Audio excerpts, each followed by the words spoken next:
And this video is no exception. I'm going to do a good bit of moaning, but at the same time we're going to look at improvements from the case of affairs before and after, in conjunction with rewards improvement in the game, and in particularly peak milestones. So if you're not familiar, peak milestones were added to the game late last month. They were originally meant to go in early of that month, but unfortunately due to a lot of problems and Kabam having to juggle a few balls and then implementing a lot of things to make sure the game ran smoothly. Oh yeah, and the overheating issue, it meant that resources had to be kind of put towards fixing this particular thing. It seems only yesterday that we had the heating issue. We're still not seeing any compensation, but that's another story for another day.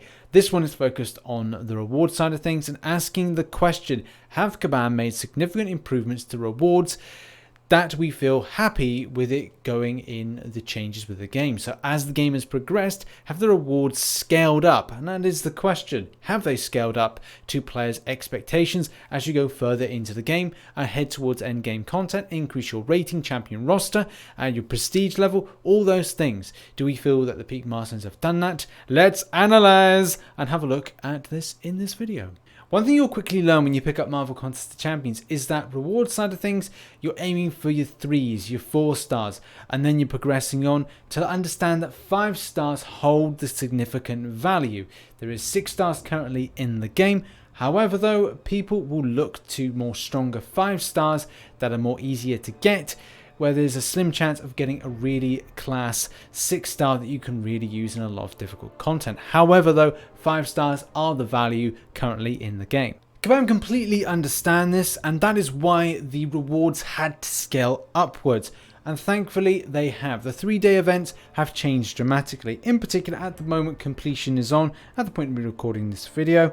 So as you can see, when we go right up to the milestones we're currently at the moment, we can get access to 4-star shards, to a tier 1 alpha, to a prem, and also to some units. And that is a great thing to add in the unit side of things, as well as a full energy refill. As milestones go, they don't scale up that hugely when it comes to hitting the top mark. Where the rank rewards are, yes, it is good to see an improvement with the extent of shards that you get back, but unfortunately you will need to be in top alliances in order to get the better 5-star shards. However, some players may feel that the addition of extended amounts of 4-star shards just adds into a dying type of starage.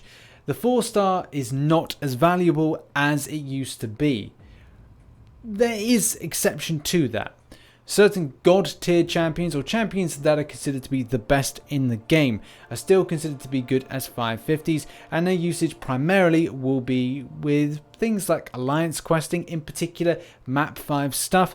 There may be even a call from time to time that they be used and creating an extensive amount for arena grinding. However, the further you progress with the game, the more higher rating that you are, the more ambition you have to join top alliances, the push will be towards 5 stars. So resources earned from certain things will be important for your 5 stars when you reach a certain point where like, hey, well, I've seen no value in my 4 stars. All they're doing is collecting 5-star shards from being duped in crystal openings. So the answer is a resounding yes, it had to scale. This has been pushed in the forums for a long time, so it is a month on, a great addition to see. But I think players will want to get more from this, especially when you think about as you progress further in the game, you need more resources, more stuff, and more champions, especially when it comes to 5 stars over those 4 stars. But Kabam will not feel generous to give out an extensive amount of 5 stars and at a later date, and it will have to be scaled to it 6-star shards. I don't know when Kabam plan to do 7 stars, expect it in the next couple of years. It seems to be the natural progression route they're doing. I didn't even think that they'd go for 6 stars, but there you go, 6 stars. Improvements to rewards didn't just stop with the alliances, they also made their way over to Arena, which was good to see for events like the Catalyst Clash class, the tier 4 basic, and also the alpha arena. This improvement was welcomed more to do with the tier 4 basic side of things and also the tier 1 alpha. With the extent of resources required, it really helped to fill a void. No pun intended. One thing that has drawn a lot of praise, and that is summoner advancement. Back in the day, it wouldn't be a case we'd get anything decent from this, but what you can take in from the milestone side of things and the rewards from the rank is so darn cool. It does mean players are getting their hands on more shards, more helpful things are going to help their roster out. Especially gold crystals seem to be more obtainable now. I'm finding that my gold reserves are staying put, and as well with my general kind of grinding out of Prem shards, as well as getting those 4 stars more frequently, I am finding I have more ISO to sell as I'm choosing my champions wisely when it comes to leveling up. So I'm always pretty flush for a bit of gold nowadays. But there has been a little bit of criticism, and that is towards the fact that we have to draw a huge amount of glory at the end of the Alliance quest period, as opposed to before where we were taking little chunks, budgeting and just spending as we go. Unfortunately now it's the case, yeah, we've got to wait to the end and budget more extensively to what we get. Do we buy a lot of items? Does it then push the spend in different areas? And it is a little bit more trickier than it used to be. And to really clarify that situation, if I go to myself, right, well, I've got a very competitive Alliance War season coming up. Do I buy a load of potions this time and not spend on my resources?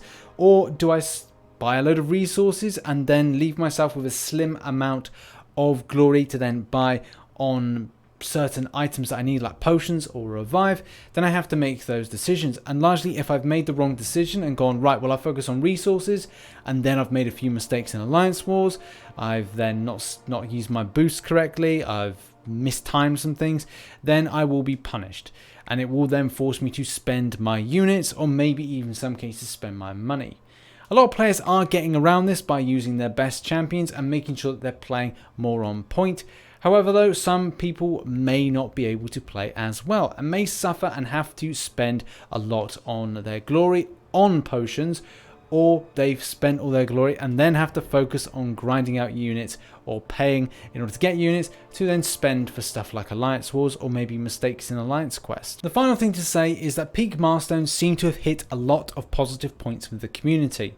I haven't seen too much negative feedback on this particular stuff, as long as Kabam understand that as they improve the game, they add more content, they add more difficult content, at the same time they scale things, they have to scale the rewards up in correspondence. Now Kabam did spend a few years not addressing this, so they need to keep up to date as they go. Each year have a refresh, or maybe once every 8 months or whatever, just go, right, well, how the game is changing, do we need to up the amount of shards that people get, the amount of alphas they get, and other things like that. But either way, it's been a positive change, and like I said, hopefully they continue on this way of thinking. So that's been a video, guys. If you enjoyed the video, hit that like button and subscribe for more Marvel Contest of Champions based content. What are your thoughts on the rewards? Have they been scaled up correctly? Do you think they should scale it a little bit more? Are you happy? Are you not happy? Let me know in the comment section below. Thanks very much for watching. I've been RichTheMan, and as always, I shall catch you on the flip side. Bye bye for now.